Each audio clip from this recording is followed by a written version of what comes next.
এই মুহূর্তে ছুটে যাব আমি আমার লখাইয়ের কাছে। লখাই, তুমি এভাবে লোখাই বলতে বলতে কোথায় যাচ্ছি শোনো প্রভু? আমি বাসর ঘরে ছুটে চলেছি প্রভু। বাসর ঘরে? হ্যাঁ গো। কিন্তু কেন নিশি প্রবাদ হলে এখন অনেকক্ষণ, কিন্তু তুমি এইভাবে পাগল নিবেশে বাসর ঘরে চলে যাচ্ছ কেন? আমি নিজের স্বপ্ন দেখেছি আমার লখাইকে নাকি কালো ভুজঙ্গে গ্রাস করে। সারদা, কি বলছো তুমি? ওই তোমার স্বপ্ন ভরে ভরে যাচ্ছ কেন?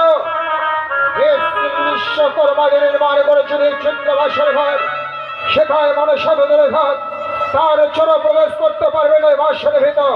ওগো, আমি জানি সেই বাসর ঘরে কেউ প্রবেশ করতে পারবে না, কিন্তু বলো না, আমি তো লখাইয়ের মা, কিন্তু সন্তানের অমঙ্গল দেখবার পরে কি করে প্রসাদে থাকি? চলে সরখা, কিন্তু পিতা মাতা হয়ে সন্তানদের ভুল সহ্য রাতে আমরা কি করে চাই বলো তো? আমরা বাসরের ভেতরে নয়, অদূর হতে শুধু লখাইয়ের মুখে দুটি কথা শুনে আবার তুমি আমায় নিয়ে এসো।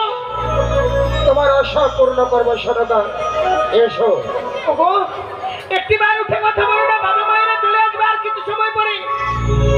আমি বাবার মাকে কি করে বুঝাবো বলো যে তোমাকে আমি হারিয়ে ফেলেছি?